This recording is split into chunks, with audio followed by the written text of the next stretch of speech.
Good afternoon, everyone. My name is Jeremy Lussman. I'm a partner with DLA Piper, and I head up our Israel country group based in Tel Aviv.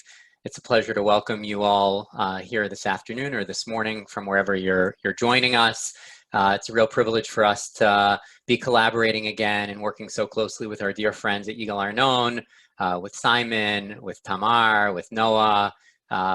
We have a dear friendship, a very close collaboration over many years of working together on various client matters, and we've had the real zchut and opportunity over the last many years of doing various programs together, finding areas of connection and collaboration where we see a real interest, where our clients collaboratively are engaged in a particular area of legal need or particular sector. And you know, this is certainly no exception, and even beyond that, this seems to be a topic of dealing with digital health, which is so front and center on our minds generally, but of course during this very harsh period of time that we've all been dealing with Corona and COVID-19, and just in the midst of and pre-Corona, post-Corona, in the midst of Corona, and we don't know where we are, unfortunately, and every jurisdiction is dealing with it in its own way. Here in Israel right now,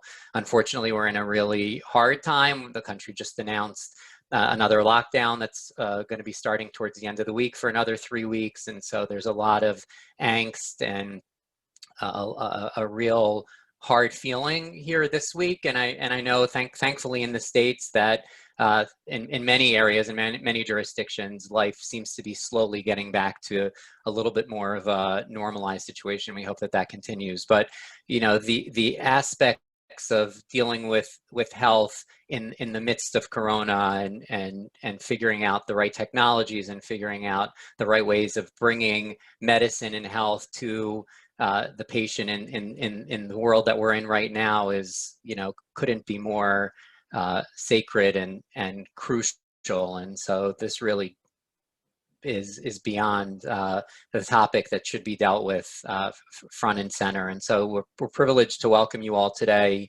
to discuss that. I'm thrilled to welcome my partner, Danny Toby, who is a close friend. When Danny joined DLA a couple of years back, he just coincidentally, timing-wise, happened to have taken a trip to Israel right at the very beginning of his time with the firm, and I had the privilege of hosting him with my family for a Friday night dinner, which was really just such a special meal and a special engagement with him, and we really have become close friends. And we've been looking for an opportunity for a while to continue the engagement on the U.S.-Israel healthcare front, and it's a real privilege to welcome him here. And again, thrilled to be doing this together with our dear friends at Yigal Arnon. I'm going to turn the floor over to Simon, who's going to moderate the panel together with Tamar, Danny, and Doron. And I also just wanted to thank everyone who worked on this event, you know, which took a lot of time and effort and coordination, Naomi and ZC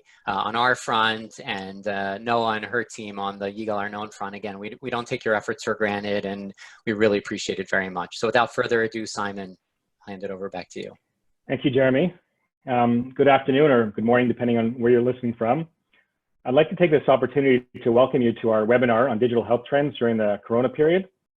My name is Simon Weintraub. I'm a corporate partner in the MedTech practice group at Yigal Arnon based in Tel Aviv. I'm very honored and pleased to be here with our good friends from DLA Piper, who are co-sponsoring this event with us. Thank you, Naomi and Zissi, for organizing together with Nirit and Noah on our end, and thank you, Jeremy, of course. While the current state of the Israeli economy is very shaky, and there's an element of fear in the air with the impending second lockdown about to be imposed, notwithstanding the fact that 2020 is proving to be a record-breaking year for Israeli technology startup companies, particularly in the healthcare space. While in North America, high-tech investment is down 10% compared to 2019 in the first half, and while in Europe, we've seen a 20% reduction, surprisingly in Israel, we've seen a 40% increase compared to the first half of 2019. While the overall deals in 2020 have decreased in number, there's a large increase in check size, and especially in the amounts being invested in later stage rounds. There's no question that the medtech industry has benefited from the global concern for healthcare and our wellness in general. We're noticing a large increase this year in investments in digital health, as well as wellness companies. We are fortunate here today to have some of the leading global experts in the area of digital health as it relates to law and regulation. Our first speaker is Tadmor from Yigal Arnon, who will be followed by Danny Toby, a partner from DLA Piper, and finally by Doron Bahar, who will provide some insight from an industry perspective. We hope to also have some time at the end for questions. So if you have any questions for our specific panelists or for our panelists in general, please feel free to write to us during the course of the presentations, and we'll do our best to accommodate at the end of the presentations. Our first speaker is Tadmor. She has recently joined our firm as special counsel in the area of healthcare. Tadmor served for 20 years in senior positions in the Advocate General's office in the Israeli Defense Forces. Tadmor specializes in Israel's healthcare system, its regulation, is an expert regarding the unique issues of digital health, including telehealth, AI in medicine, medical research, and secondary use of medical data in clinical trials. She's currently teaching a health law course in the MA INBAR program in the Faculty of Management at Tel Aviv University. All yours, Tadmor. I'll hand it over to you. Thanks, Simon. Thanks for the introduction. I'm happy to be here. I'll just share the screen so we could talk as we see the presentation.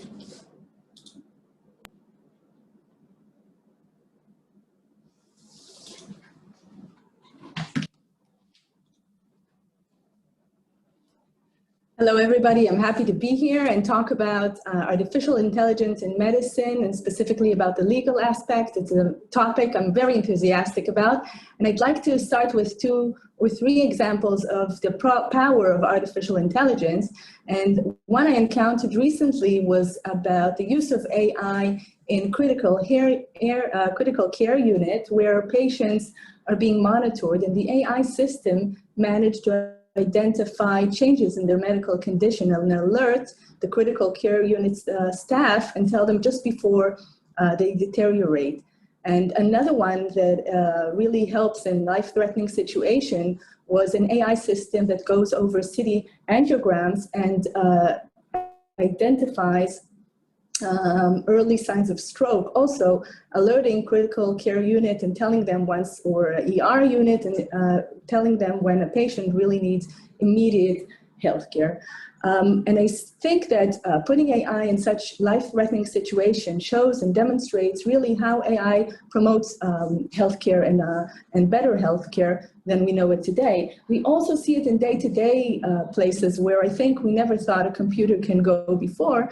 And a great example, in my opinion, is the one in mental health care, in which I saw this AI chatbot that talks, if I may say that word, talks to a person, and through AI and natural language process technique manages to identify certain mental health situation and direct the patient to the right solution. So it's, I think, the closest thing to empathy, or computer showing empathy, that could really we could see nowadays. And with these amazing examples of AI, the question is why we lawyers have to spoil this perfect image and talk about legal aspects of artificial intelligence. And that's not because we're mean and nasty, I mean that too, but there are certain aspects, and I think especially now with the effect of COVID-19 and with, you know, the general idea that legislation and regulation are quite behind technology, is that there's less regulation of artificial intelligence than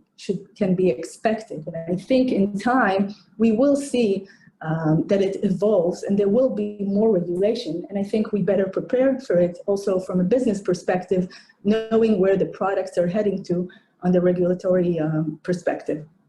So we're going to touch very briefly in artificial intelligence, some common terms, about privacy, just a couple of words, because you can't talk about artificial intelligence without privacy. And the main issue is really the special characteristics of AI and how we're going to deal with them legally. So artificial intelligence is, I put here on the slide, a common definition, but it's really the way that computers can mimic a person's conduct or a person's acts. And if they say that something that looks to you like an intelligent task, that if it would have been committed by a person. So definitely when it is done so by a computer, and I'll remember I'll remind you Meir Shalev's definition for intelligent as an asymptomatic disease, which is also should be in our mind.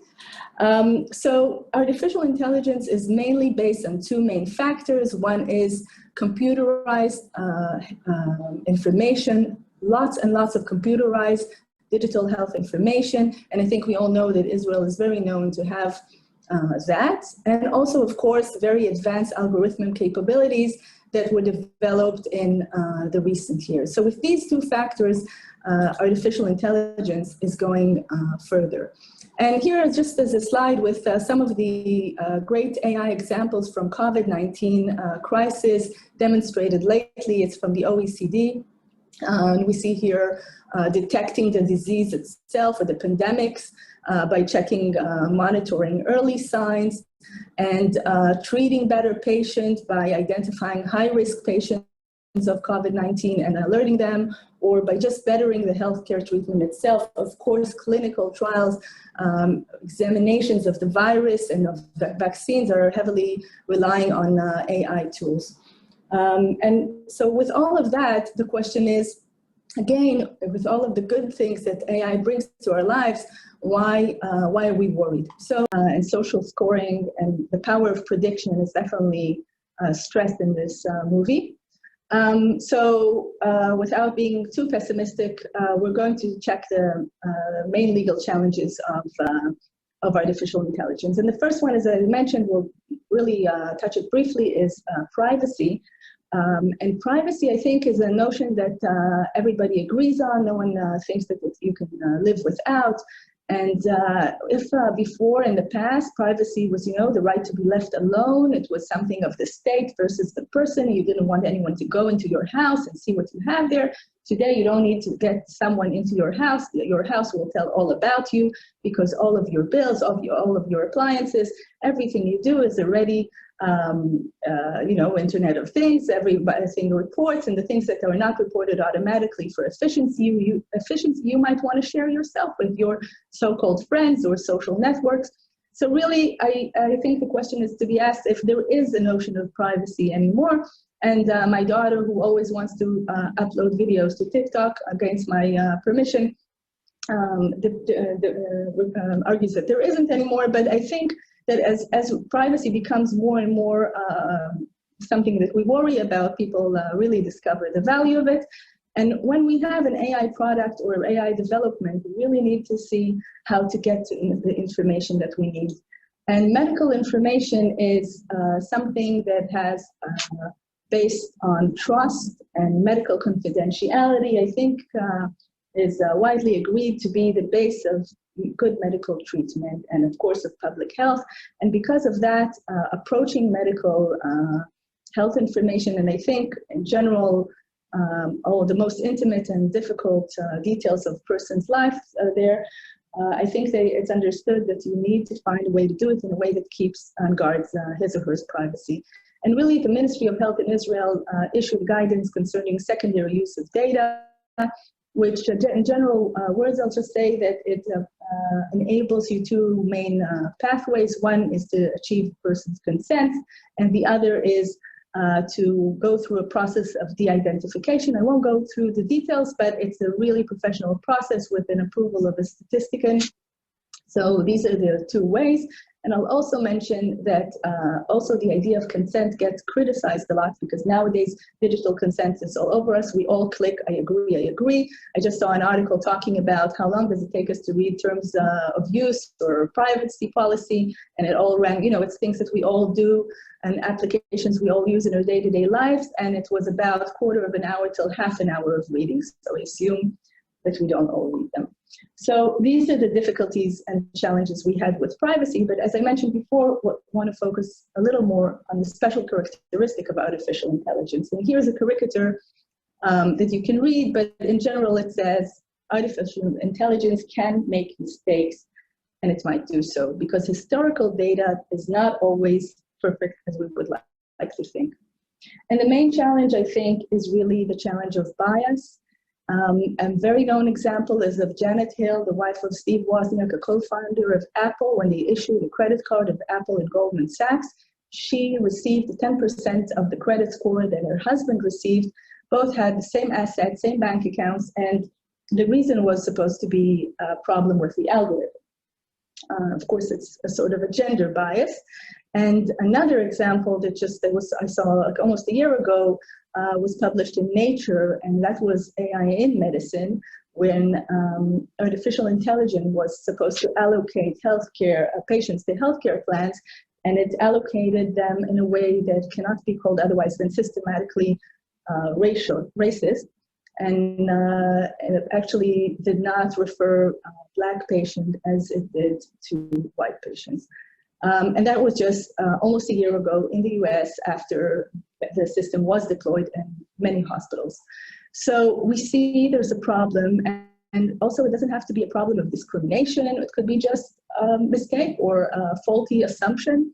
There was a research about patients with pneumonia getting to the hospital, and the AI system was supposed to decide if the patient is supposed to be hospitalized or to go back home with medication. And it decided that asthma, sick people with asthma that had pneumonia do not need to be hospitalized, which is was just like a mistake because the database did not include asthma patients for any reason. So these mistakes can happen, and I think we need to bear in mind, and we need to be aware of the possible problems in the database, and also we need to remember the medical database for itself is problematic.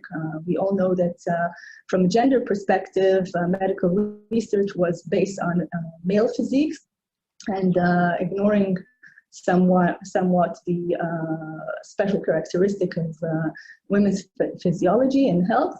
And that's a good reason to suspect or to check before deploying an AI system. So what solutions are we talking about? Transparency is talked as the main solution, as a key factor, and everything that has to do with bias in databases and the way to expose bias. And we'll talk about it a little more while we mention explainability in a second. So the next challenge of artificial intelligence is really the black box issue. The black box is a name that is supposed to define a problem with the causality between the input and the output. For example, if I have an input, a medical information, medical database about a disease, about a certain patient, that would be the input, and then the output would be the diagnosis, the prediction, and sometimes the AI would have an amazing insight for why a certain prediction should be, or certain insight should be the solution for a person's problem, but we as humans, or even the physicians or the medical institution, would not be able to track down the logic, the causality between the input and the output. And this puts I think both medical institutions and lawyers in a question mark. How can you recommend a solution even if you think it's great if you can't explain how it works?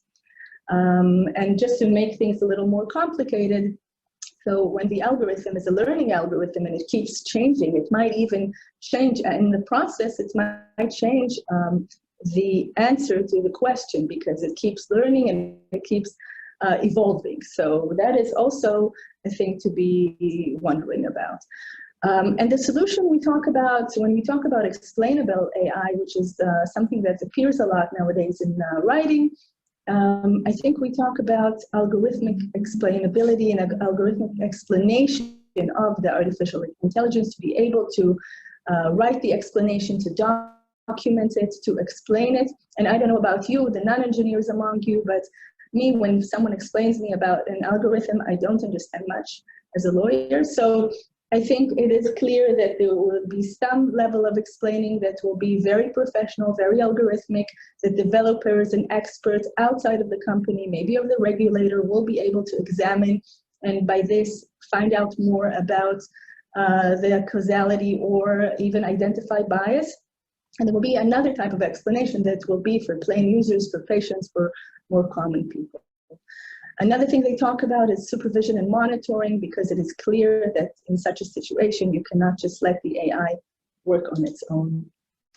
So a little bit more about the challenges ahead of us. One main one is the relationship between physician and patient and AI. And we understand that if the AI system has a recommendation, let's say, it found an abnormality in a photo, in an image, in a CT scan, and the physician needs to decide what to do with it or what would be its recommendation. And we understand that in time, as now the AI serves as a decision support tool, in time the physician would become more and more happy to rely on the AI system and its outcome, because the AI system would be just so good. And in such a case, there will be questions to be asked: can the AI work autonomously? Can the doctor activate his discretion independently? Does he work independently when he just looks at the AI and decides to accept its reference? So these are the questions that we need to ask ourselves.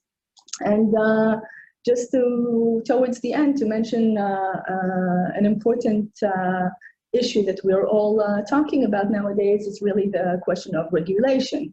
So AI is regulated in a way that is only through medical device. So when you have an AI embedded in medical device or in software as medical device, you have to go through FDA or EU MDR and answer the qualifications. But if it's not exactly, or if you have several other questions, so regulation is really incomplete. And I think the main issue here that you see many AI guidance, practical non-binding guidance, issued by both US and EU bodies like the FTC, the Federal Trade Commission, or the European Commission, talking about how AI should be regulated, talking about explainability and transparency, and some other issues that we'll won't be able to touch because of shortage of time.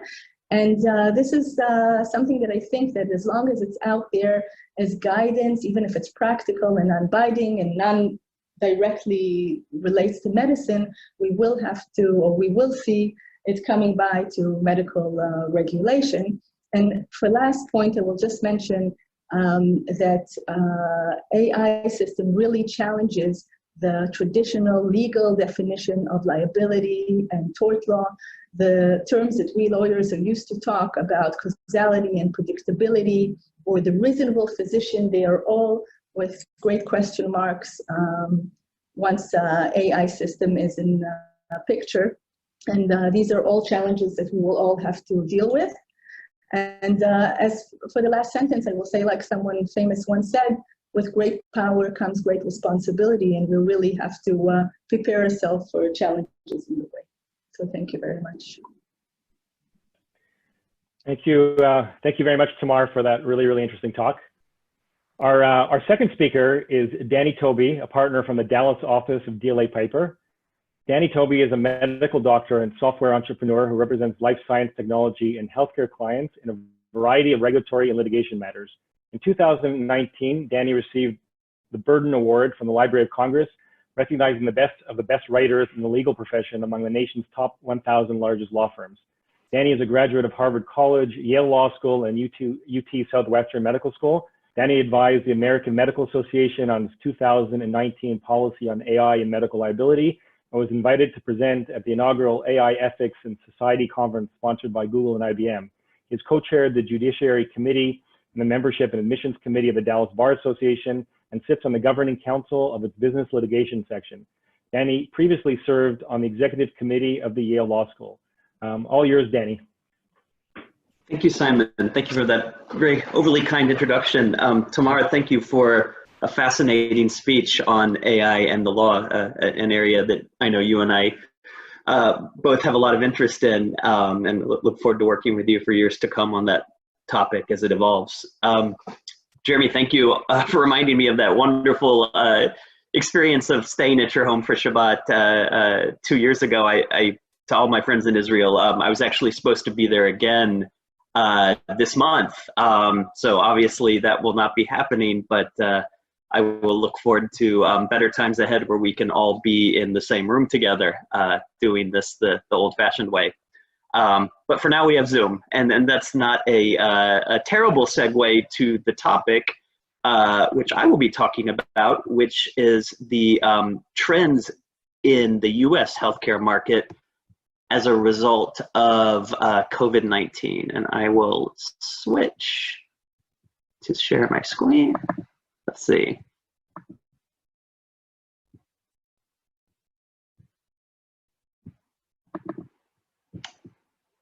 Okay. Hopefully people can see this.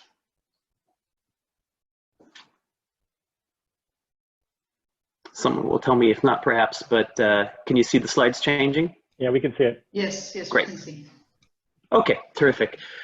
So I'll talk about the U.S. market trends in a post-COVID-19 world. And what I'll say is, as terrible as the current events are and the ongoing struggle, this has been a good time for digital health to prove itself as a tool that can help people. And there have been a number of regulatory changes and dispensations in just the last few months, enabling patients to take better use of telemedicine and other types of digital health. And I think the big question that all of us in the healthcare sector are wondering is how many of these will remain after the current crisis is over. So we'll talk a little bit about that. I know we have an audience focused in part on investment and would like to think about trends in that regard, you know, what's temporary versus what will remain. And so we'll try and touch on a little bit of what we see. The high growth areas empirically that we're noticing in the last few months are the contactless ones, if I can summarize it that way.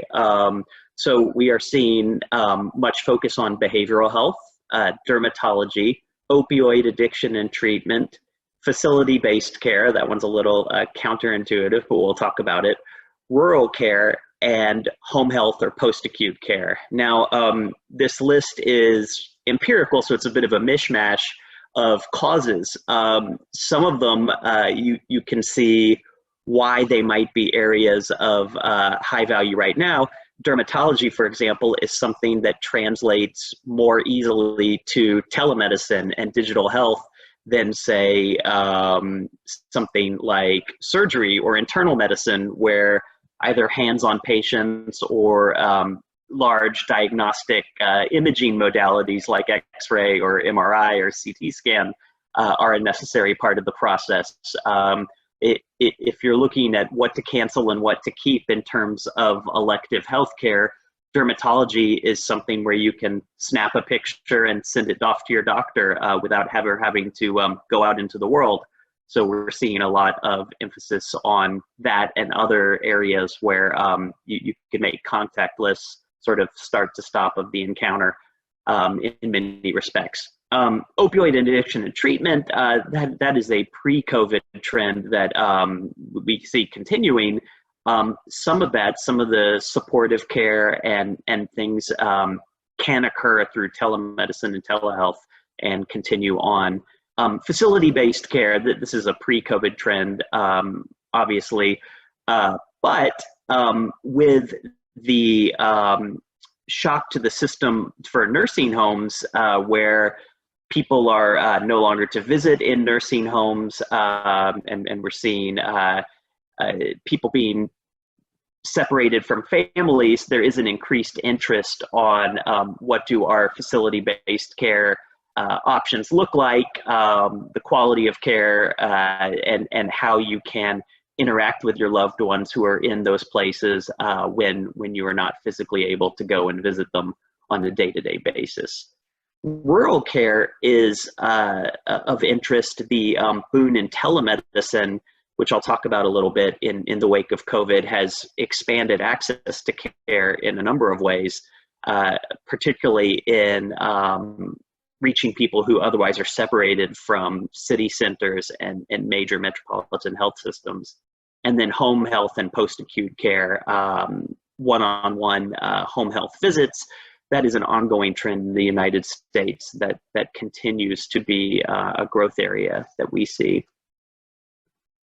So what are the key market drivers? Obviously, cost savings and convenience.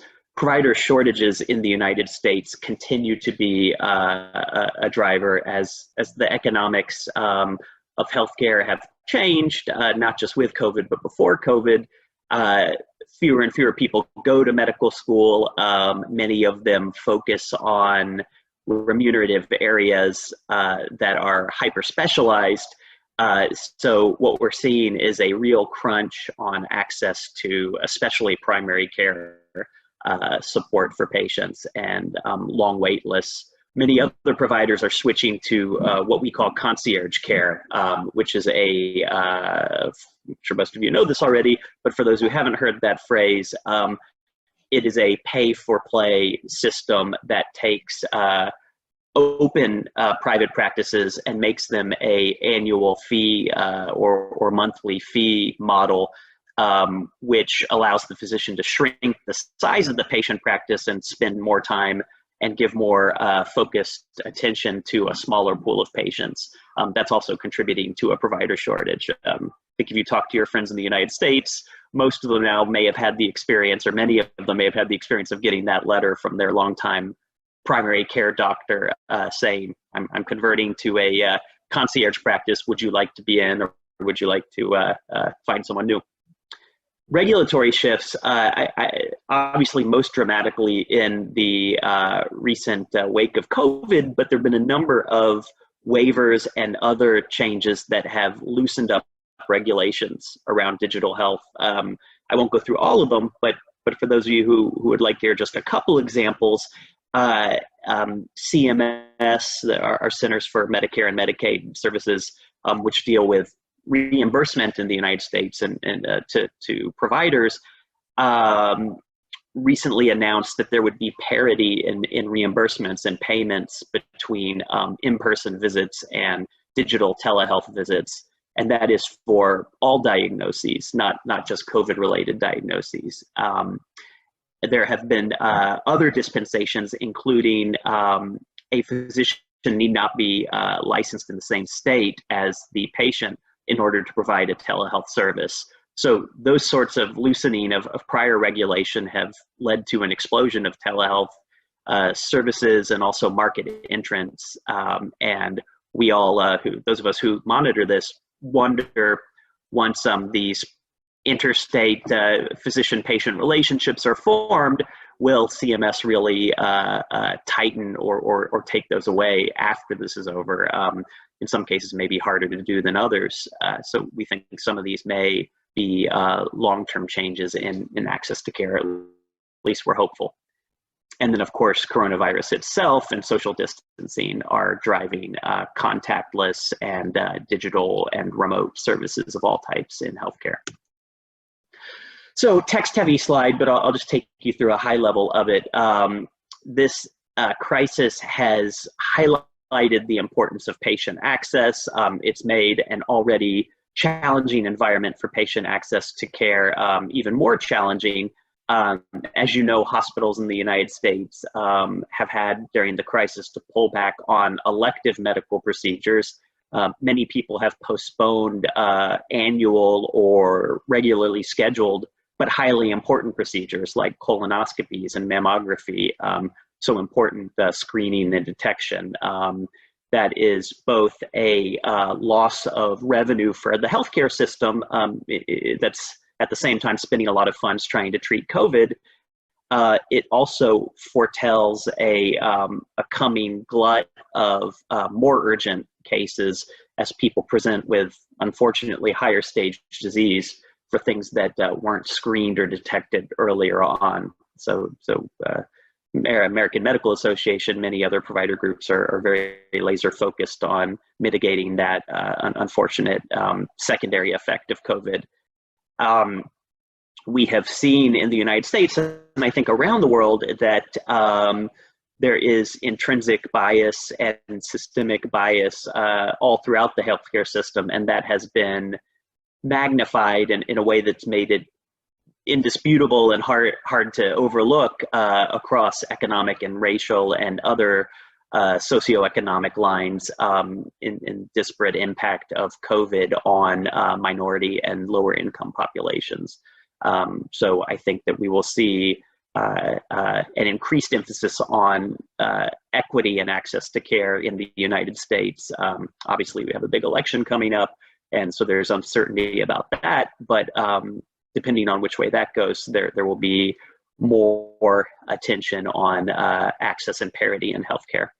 And I think technology and digital health will play a very constructive role in that. Increasingly complex reimbursement arrangements, as you all know, the US system is very decentralized, and we have a fragmented billing system where you may get multiple bills for one point of service, one event. And that is leading to a pressure for technological solutions to systematize, repackage into a sensible way our fractured billing system. Value-based care, we could give a whole talk on that, but that is a hoped for solution to some of our cost containment issues in the United States. And I have a number of technology clients who are focused on how do we use technology to actually enable value-based contracts. Value-based contracts in the simplest definition are pay for performance. So rather than paying for a service, pay for a particular successful or not outcome with risk-adjusted measurements of quality of care tied to reimbursement. Obviously controversial, but also if it can be done right, could be a way to align incentives, and technology is going to be key in implementing such a system if it can be done.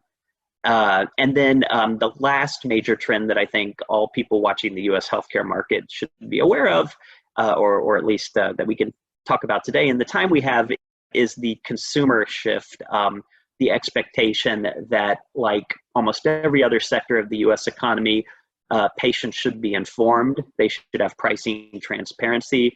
They should be able to choose in advance a provider, a sub-provider such as an imaging or a lab technician provider, rather than just going to the place down the hall from their primary care doctor. Technological tools that can make that an integrated part of the experience are being explored and in some cases used. So what's going on in the funding market right now? Triage at the moment. Private equity firms have largely been focused in the last few months on short-term operational needs, while helping healthcare companies assess their medium to long-term needs in the face of deep economic uncertainty. Although, interestingly enough, we see that financial sponsors do have liquidity right now, and there are deals to be done. We keep hearing the phrase, "we are open for business," but that's not to sacrifice quality, and we are hearing an acknowledgement that while there is liquidity, there is a softness in high quality deal flow. So people are being choosy, but we're working with several clients right now on raises and public and private events and milestones. So it can be done. Depends in part on the health of the company and also where they fit into the COVID picture as well. Uncertainty of all of these issues, of course, has contributed to the uncertainty of the long-term impact of COVID on debt markets and financial markets. I've heard some people in the U.S. in the economic industry say we think this is going to be a 10-year recovery. Time will tell. M&A was slower. I think someone made a reference to this, 2020 over 2019 for the first half of the year. Several processes are in a holding pattern, but we have seen some improvement in the second half, and people are looking for companies that have been strong enough to weather this, and we're seeing premiums for those companies that have sort of proved their battle testing in this tough environment. The focus for strategic acquirers we've seen is prioritizing operations and supply chain. So the main theme is, what do we need for business continuity? And companies in acquisition mode are really focusing on how can we shore up our internal redundancies and make sure that shocks like this won't disrupt supply. Companies with strong liquidity positions, we believe, are well positioned right now because there are deals to be had, and there will be ships that rise and ships that don't rise in this storm. And and so we think there are opportunities to be had. Telehealth, I talked about. Notable uptick in capital investment and deal volume. Obviously, there's a need for it with the impacts of COVID, and there is supply. There have been a number of emergent telemedicine companies that have radically boosted their prospects with these loosening of regulation. Teladoc is one that we've seen acting most acquisitively. 351 million in 2018 and 600 million in acquisitions in 2020 for their acquisition of InTouch Health. We've talked about the acceleration, and the U.S. federal government has proposed a $200 million program to fund these services for eligible providers, and there are some industry leaders that we can point to: Doctor on Demand, MD Live, PlushCare. 98.6 are some names you may have heard. COVID-specific technologies have driven investment. 3D printing, interestingly enough, with disruptions in supply chain and worries about the integrity of supply chain, a lot of emphasis on 3D printing and the ability to do local manufacturing. We've seen it with PPE, and I will say, I have, in fact, personally seen it from garage hobbyists to established companies being able to rapidly deploy manufacturing of new types of products than they normally do to meet emergency supply needs. And of course, FDA has been very flexible with emergency use authorizations, dispensations that allow companies to seek permission to very quickly start producing what would otherwise be regulated devices. And the U.S. has liability protections for people under the PrEP Act and others that are helping with covered countermeasures during a public health emergency. Smartphone tracking, of course, you've all heard of. AI for pattern and signal detection in epidemiology and treatment, and also supply chain logistics. Where do things need to be and when? Trying to skate towards the puck in an epidemic situation. And then, of course, medical virtual reality, another area like telemedicine that we believe and have seen increased interest in as a result of COVID. So I will pause there because we have another speaker who I'm delighted to pass it off to, but it's a pleasure being with you today, and thank you for your time. Thank you very much, Danny, for that insightful presentation. Particularly very thankful for you to be here and able to share your insights on the current trends in the U.S. right now in this area. For our third and final speaker, I have the pleasure of inviting Doron Bahar to speak. He's here to provide us with some insight from an industry perspective. Danny is a serial entrepreneur, an MD in internal medicine, and specializes in critical care medicine and medical genetics. Danny also holds a PhD in population genetics. He is currently the Chief Scientific Officer at Gene by Gene Lab in Houston, Texas, and he is the CEO of Integnify. All yours, Doron. So thank you very much, Simon and all, for the opportunity to join you and speak a little bit about our startup. I will share my screen, so do let me know if you can see it. So let's take this one and share. Okay. So can you see the presentation now? Can you see it? Yes, we can see. Yes. Yes. Perfect. So even before I'll tell you a bit about Identify, we are all going now through the genomic revolution, and we all have witnessed the genomic medicine and genomic application rising very fast around us. Identify is really focusing on making genetic counseling available for all, because we are seeing a very narrow bottleneck with our ability to reach genetic counselors, and I will speak about it a bit later. But even before this, so I was asked to say things about the CEO's perspective and what happened in a startup who is facing the coronavirus. The startup is in digital health, not dealing specifically with COVID-19. So this is what we have done since COVID-19 arrived. So we were able to raise $12.5 million. We were able to sign 3 collaboration agreements with 2 very large vendors in the US. Among which 2 are large vendors in the US. We deployed in 3 new sites. We submitted and received authorization for a pilot in our field in the US. We released a new and full version of our software, and we actually were expanding our team from 35 individuals prior to COVID-19 to 45. So I cannot say that COVID-19 blocked us.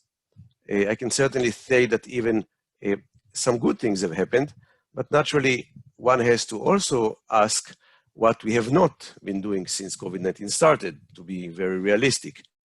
So we did not attend our offices. We actually gave our offices back, which of course reduced costs on our end, but we start seeing some moral issues. Initially, there was a euphoria. People said, oh, we can go working from home, specifically the engineers that are, that needs a computer and a screen to be able to work. So this euphoria has been a little bit attenuated because people do need more than a screen. They need to meet each other. And we just were expecting to have our Rosh Hashanah, a gathering 2 days from now. We had to cancel it again because of the situation. So we can see that some people do have some issues with working from home and so on. And this is a subject that I think we will all have to be dealing with in the coming years until we understand what is the balance between work and office and how to keep everybody safe while coming to the office. We have not been able to travel out of Israel. So naturally we had less meetings with customers, and we actually had to change the profile of our US presence. So when just before COVID-19, we were starting to recruit our VP sale, and understanding that we are not going to travel to the US, we have actually changed the position of the lead contact in the US to a manager, a general manager that will be able to create his own team and start expanding within clients in the US. So that has also caused, of course, a change. Then we have not met our expected revenues. So at the beginning of COVID-19, we really received some calls from the largest vendor we were dealing with, saying that they are basically blocked because of COVID-19, because their inability to market, but more than this, because they turned all of their efforts into COVID-19 tests. So that has made a change, but I can tell you that we are still during the COVID-19 a pandemic, and we see that correction is being noticed now. We see more and more leads that are coming to play, and we see like as if the world has learned how to live with COVID-19. It seems as if many of the manufacturers and the lab providers of COVID-19 testings have succeeded to answer the challenge to produce more samples per day, more reagents, and so on and so on. And now they are turning back again into expanding their genomics offering, which we are clearly seeing. We have also not panicked, but we certainly did not remain indifferent to the situation. So I would say that COVID-19 is not certainly not terrible for our business. On the contrary, it might be very good, certainly as we're seeing now. And there were things that have been changing. So I think that different from other businesses, some of them I'm involved with. So for example, the lab I'm involved with in Houston, Texas, started to be part of the answer to COVID-19 testings. So naturally, COVID-19 revenues time revenues are increasing because there are more offers for COVID-19. Identify is a digital health company in the field of the genomics. And I think that we are experiencing now some very positive waves, some a lot of will from customers to engage into digital health solutions because of the COVID-19 situation and because of the need to supply demand while face-to-face meetings are basically not there. And with this, I'm going to let you know a little bit about Identify so that you can understand why do we see this trend and why do we feel it's going to grow up. So as I said, we all lived through the genomic revolution. The genomic revolution means very, very basically that the price of the genome went down from $2.5 billion to less than $1,000. That makes genomic testing or the genome a very clear potential to be included in the medical records of each and each of us in the coming decade or less or a bit more. We also see in the blue line the huge increase in customers, so customers were mentioned before, of a direct to consumers reach for genetic testing, specifically in the fields of ancestry of lifestyle. But you can see that fully 30 million Americans have already put a DNA sample in one of 4 big companies supplying this. So we do see that the trend is there and people do want to know what their genome can do for them. But we also know that worldwide, there are only 7,000 genetic counselors, which is a ridiculous number of individuals that are in charge of being the translators of the genomic data to the patients. And we know that each patient will have to meet the genetic counselors a few times throughout his lifetime around reproductive health, around pharmacogenomics, around cancer risk, around cardiac risk, and so on and so on. So we have seen this, and we said that in view of this huge demand for genetic counseling and the very narrow number of genetic counselors available to supply it, we should trust in digital technology to answer this unmet need. And we believe that the future of genetic counseling is in technology by allowing each genetic counselor to supervise many, many more patients, because in most cases, the risk will be low and it can be explained by a machine. So we have generated a digital genetic counselor assistant, which is a completely digitalized and machine generated. And our aim is to answer for this need. As mentioned here before, in medicine generally, there is a need to scale on the operation, to scale on our need to explain to patients and so on. But in the same time, we're speaking about the need for more personalization. So how do you scale up and maintain your personalization? So the way we look at it is that a machine that can actually talk to the patient and do exactly what a genetic counselor have instructed that will happen if this and that rule have been fulfilled, to actually allow us to take all the plethora of information that the genetic counselor needs to know and need to be updated with and deliver it eventually to the referring physician and the patients. So that was the power, and that is becoming very visible. So the platform actually creates a proprietary database of both clinical and genomic information, allowing the patient to get their onboarding experience at the comfort of their home using digital sorting algorithms, and also multimedia-based, personalized and dynamic consenting processes, so that they are able to actually register, receive the information, and sign for a test that they want to do. Following this, the system has a module of an analytic model, which is basically bioinformatics, so how to take the raw data and interpret it. Then we have the insight module that takes the clinical information, takes the genetic information, merge them together, and comes up with suggestions for the patients according to those 2 data sets. And then at the end, we have the counsel module, which again takes an approach of being able to use machine-generated items to deliver to patients results back in different languages, in a different message for each patient, depending on what happened, again, using the same current UX tool of personalized and dynamic multimedia content. And with this, I actually summarized for the purpose of our conversation, what are the trends and momentum that we see in global healthcare with relation to digital trends? So I would say that patients want on-demand healthcare.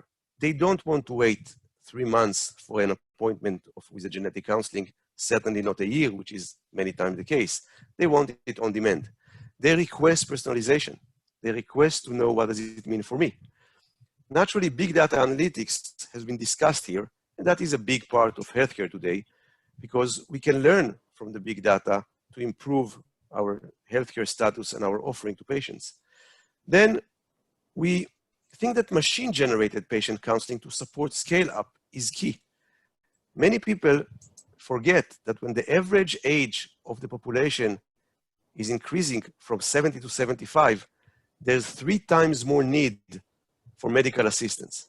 The budget actually, that is the numbers that were calculated for the local market in Israel, 3 times more for this longevity, which is blessed, but of course has its medical needs with it.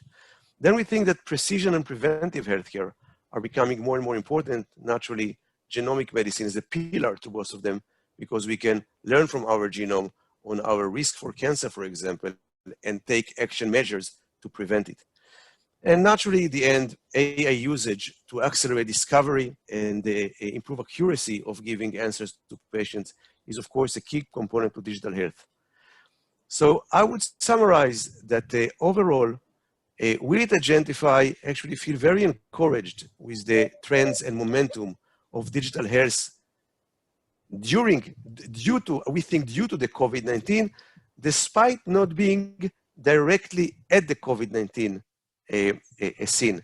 Naturally, such system can also be used to generate reports and submit them in message to the to COVID-19 companies who are testing individuals. But again, in our field of genomics, we do see that people are much more acceptance to digital health and to the next step beyond telemedicine. Telemedicine still mandates a medical professional in the other side of the line. Here, we try to move it all to the machine, still supervised by a genetic counselor. So thank you very much for your attending and for listening. And I'll bring back the screen to you guys. Here it is. Thank you. Thank you. Thank you very much, Doron. That was great. We're really appreciative of you able to give us kind of a window into what's going on in your company during these difficult times. And even some of us in different fields definitely relate to a lot of the points that you were raising. I think we've used our allotted time. I didn't see any questions.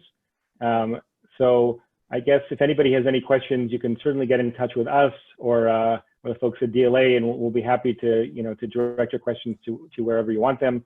I believe also this presentation was recorded, so if anybody wants to get a copy, I'm sure we can facilitate that as well. So I guess just thank you very much to all the panelists for your very insightful and fascinating contributions today. I guess what I wish all of us is, first of all, we love obviously doing events like this with our friends at DLA, although it's very comfortable and easy to do it from the comfort of my own home. I wish all of us the hope that next year, maybe before Rosh Hashanah, we can do an event together in person, live, back the way we used to do it. So just wishing everybody here, panelists and non-panelists alike, a Shana Tova and Happy New Year. And just quickly to add, first of all, Simon, thank you so much for emceeing and for hosting, and really just wanted to reiterate Simon's thank yous to all of our panelists, and just hoping that this year brings all of us, good health, peace, happiness, only good things for everybody. And, even though here in Israel we're going into a lockdown, hopefully 3 weeks from now we'll come out much stronger and in a much better place. So just chazak v'ematz, as they said in this past week's Torah portion, right? Just hold strong, and hopefully things will get better. Shana Tova to everyone. Thank you again.